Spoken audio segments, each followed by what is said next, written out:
Últimas noticias. Actualidad. Economía. Finanzas. Macro.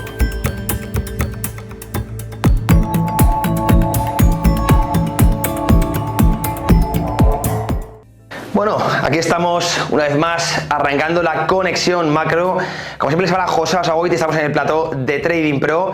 Hoy os traigo pues cinco imágenes, creo que muy interesantes. Tenemos la primera ya en pantalla. Vamos a repasar el ciclo económico. Vamos a poner en grande siempre las imágenes para que las veáis bien. Y empezamos, como siempre, a analizarlas. La ponemos a tamaño completo.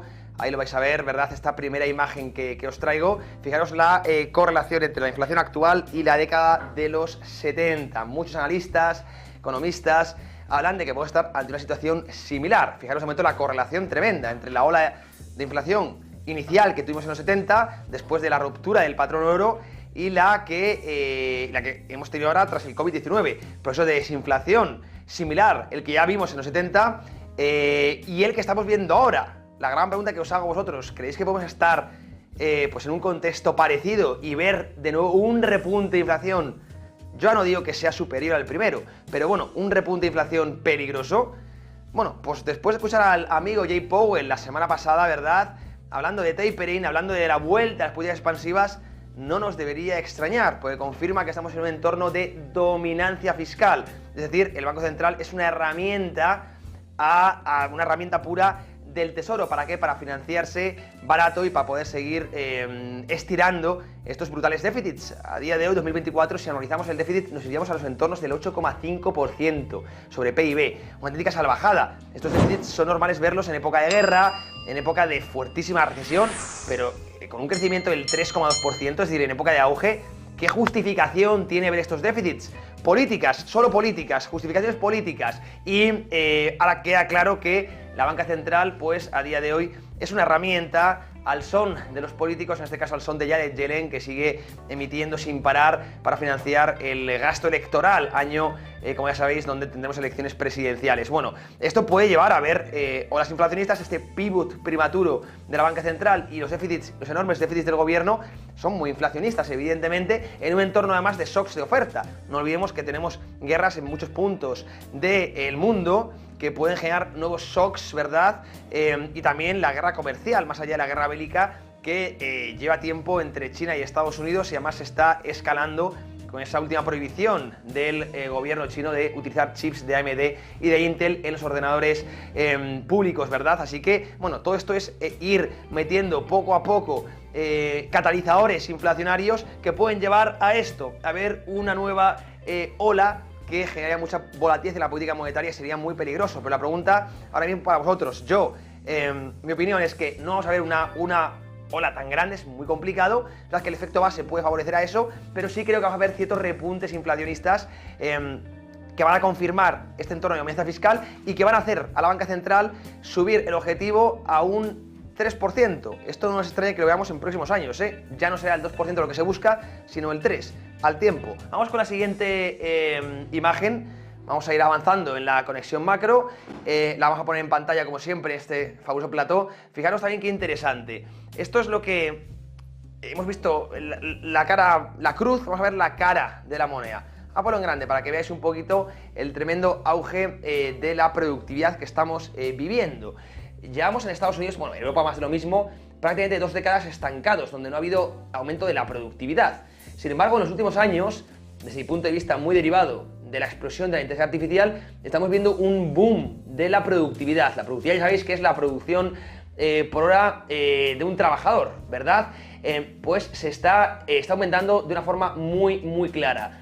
¿Razones? Bueno, la inteligencia artificial, evidentemente, creo que es un claro catalizador de todo esto, y también esa rotación que estamos haciendo de una economía más industrial a una economía con más peso en la tecnología y en los servicios, que evidentemente generan mucha más productividad. Esto es deflacionario, es decir, por un lado tenemos esto que estoy comentando, estos catalizadores que estoy comentando, que pueden ser favorables a una nueva ola inflacionista, pero desde luego la productividad, la tecnología es tremendamente deflacionaria, así que habrá que ver qué fuerza pesa más, ¿verdad? el ímpetu de los gobiernos por generar inflación, no olvidemos que son los agentes más endeudados y los más interesados en que haya inflación para licuar la deuda en términos reales. Los gobiernos, aunque ellos digan lo contrario, harán por crear inflación y tienen muchas herramientas para hacerlo. En primer lugar, el Banco Central, ya lo hemos dicho, pero por otro lado está el sector privado, como venimos comentando, que está ahora mismo, como veis, llevando la productividad a los máximos históricos. Esto es tremendo, después de, insisto, de 2 décadas prácticamente de estancamiento. A mí me interesa mucho saber, y qué opináis vosotros, de cuáles son las razones por las que estáis bajando la productividad después de 2 décadas. Ya os digo que, evidentemente, la inteligencia artificial puede tener algo que ver, pero tanto, realmente es solo la inteligencia artificial la que está generando este boom de la productividad. No lo sé, esa rotación también de esa economía más industrial a tecnológica y servicios. Y una cosa muy importante que quizá pase desapercibida es que fijaros cómo el estancamiento económico, cuando el estancamiento de la productividad, viene asociada a los tipos cero, a las políticas expansivas, a las políticas laxas, ¿verdad? La famosa japonización llevado a Estados Unidos, llevado a Europa. Quizá este boom tenga que ver con los altos tipos de interés, con esa normalización de política monetaria. Es una posibilidad, evidentemente es muy interesante la conclusión, porque los que vivimos en Europa tendríamos que importar estas conclusiones para tratar de salir también de este estancamiento en el que parece que llevamos inmersos 2 décadas. Bueno, muy interesante y os voy a leer a todos personalmente. Seguimos avanzando, vamos a la tercera de las imágenes. Fijaros también qué interesante. Estos son una comparación, yo siempre hago, de los baby boomers con los millennials y la dificultad que tenemos los jóvenes a día de hoy. Bueno, me he incluido como joven, aunque bueno, ya ojalá siga siendo joven, ¿verdad? Vamos a ponerlo en grande para que lo veáis bien. Y hoy también quiero, es una cosa un poquito ya también, aparte económica, política, si esto es justo. Fijaros cómo la brecha entre, aquí lo veis, entre salarios, ¿verdad? O ingresos de las familias con el precio de la vivienda, como los baby boomers, pues había poca diferencia, y como los millennials, y ya no quiero ni hablar de la generación Z, cómo se ha disparado. Es decir, cada vez es más difícil acceder a la vivienda, se abre mucho más la brecha entre los ingresos medios de una familia, de un hogar, y el precio medio de la vivienda. Evidentemente, las políticas monetarias, estas políticas de dinero gratis, políticas de inflación de activos, han generado esta brecha. Las políticas monetarias, por ejemplo, los QE, ¿qué objetivo tienen? O qué consecuencia, mejor dicho, tienen? Que generar inflación de activos. Por eso vemos el precio de las viviendas en máximos, el precio de las bolsas en máximos, el precio de los bonos, a pesar de la corrección, han estado en máximos todo este siglo, el precio del oro en máximos, todos los activos en máximos, porque las políticas monetarias inflan los activos y generan esa brecha entre los tenedores y los no tenedores. En este caso, entre los tenedores de vivienda y los no tenedores, que cada vez tienen más difícil acceso a la vivienda. Y por supuesto, las políticas de la gerontocracia, que se llama, ¿verdad? Como las personas mayores son una gran parte de los votantes, pues muchas de las políticas fiscales van encaminadas a favorecer, digamos, a esa parte de la población, por ejemplo, con pues la indexación de las pensiones, también pues con políticas que favorecen a los tenedores, haciendo difícil también en la regulación laboral, ¿verdad?, el despido. Por lo tanto, favorece mucho a los que llevan mucho tiempo en empresas y perjudican a los que entran nuevos, ¿verdad? El coste del despido, ¿verdad?, las indemnizaciones, todo esto favorece, pues, más que favorecer a la parte más mayor de la sociedad, perjudica, mejor dicho, a la parte joven. Yo ya casi que me voy tirando a la parte más mayor, sabes que ya peinamos alguna cana que otra, pero desde luego pues hay algunas personas que lo pueden ver como algo injusto. Mucha gente dice que los jóvenes están tirando, ¿no?, su juventud viendo Netflix, comprando cafés del Starbucks, y que por eso realmente no ahorran y no saben al final planificar un poco su vida, su trabajo, sus ahorros, pero evidentemente tienen ciertas dificultades, y se ve claramente aquí en este gráfico que tenemos, que es indudable, ¿no? Es indudable. Mucha gente habla del egoísmo intergeneracional, la deuda que se ha ido creando, la deuda tremenda que se ha ido creando, y que ahora pesa sobre los jóvenes, también es un factor que tenemos que tener en cuenta. Pero de nuevo, la opinión es vuestra. ¿Qué opináis de todo esto? Desde luego es brutal, ¿no?, esta imagen, y ahí nos debería hacer pensar como sociedad, ¿verdad? Vamos con la siguiente diapositiva que os traigo. Seguimos avanzando en la conexión macro.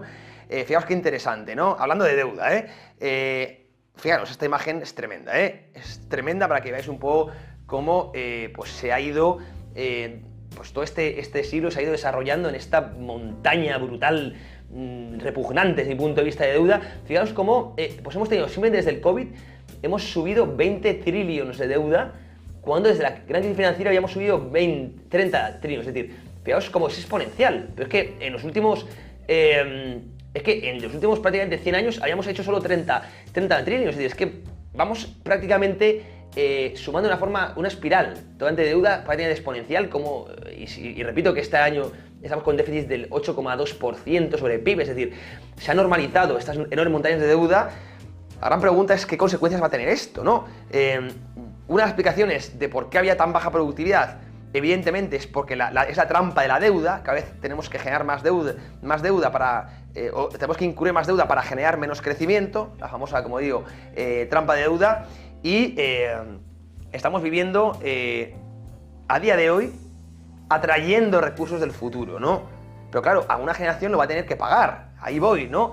Hemos generado pues unos enormes estados de bienestar muy ineficientes y con ciertos sistemas que conducen a pequeñas quiebras. Por ejemplo, el sistema de pensiones, ¿no? Que a veces no quiebra, pero se van haciendo recortes que, bueno, pues en términos económicos podríamos decir que prácticamente es lo mismo. Es decir, en términos nominales no quiebra, pero en términos reales sí que va habiendo pequeños reajustes que son como semiquiebras que va teniendo el sistema, derivado de la insostenibilidad que tiene todo esto. Un sistema que, como digo, se ha apoyado en esta enorme montaña de deuda, que es que da miedo verla, la verdad, y sobre todo cómo cada vez va escalando en menos tiempo, vamos acumulando más y más y más una espiral de deuda, porque esto a su vez va generando costes financieros más importantes, y veremos cómo acaba, ¿no? Mucha gente habla de que vendrá el gran reset o el gran reseteo con esto de la deuda. Bueno, esto es una cosa en la que los economistas teorizamos mucho, ¿no? ¿A dónde nos lleva este sistema? Por cierto, os recomiendo ver la entrevista que hice con Daniel Baeza. La tenéis en Money Talks, en el canal de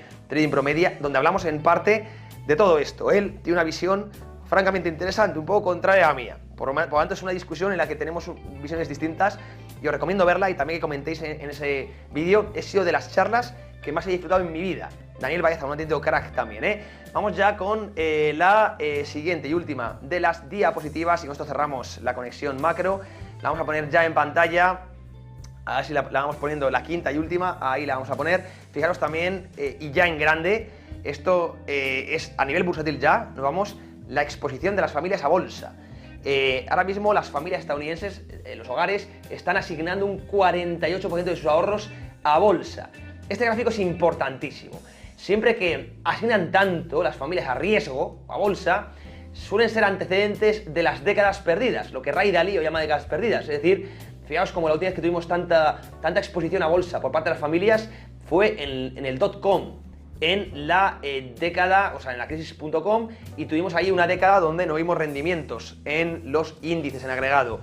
Ray Dalio habla de que esta es uno de los indicadores más importantes que tenemos a día de hoy en la economía, en los mercados financieros. ¿Por qué? Porque se suele digamos que ver cierta rotación, y parte de estos flujos que hay ahora mismo en bolsa, que es riesgo, no lo olvidemos, pues pueden ir al oro, pueden ir a bonos, pueden ir a liquidez, ¿verdad? Pueden ir a vivienda, que roten, ¿no? Ahora la exposición a riesgo es muy alta, ¿Qué margen por arriba tiene esto, verdad? Poco. No olvidemos que los ahorros no son riesgo. Esto lo tenemos que tener en cuenta. Los ahorros no son riesgo, o no todos son riesgo. Sobre todo la parte que tiene que ser más líquida no puede estar ni mucho menos expuesta a bolsa, o las personas de mayor edad tampoco, que no tienen o no pueden tener exposición a la volatilidad, no pueden tampoco estar expuestos a riesgo. Es decir, es una exposición tan alta que es normal que hagamos cierta rotación y puede desencadenar en una década perdida, es decir, una década, la 20-30 si queréis, donde vamos a ver rendimientos pues quizá más pobres en índices, y por lo tanto donde puede sufrir la gestión pasiva o indexada. Recomiendo mucho también leer el último libro de Ray Dalio, ¿no? Entre otras cosas habla también de esto. Stanley Druckenmiller, otros traders y gestores más importantes del mundo, también habla de esto. Lo quería hoy traer a esta conexión macro, creo que interesante, y también para que opinéis. Hoy he querido hacer esta sección para que sea también didáctica, interactiva, y que vamos a hablar en esta bonita comunidad que es el canal de Trading Pro. Con esto me despido, como siempre, os mando un besazo y os deseo un muy buen negocio. Chao.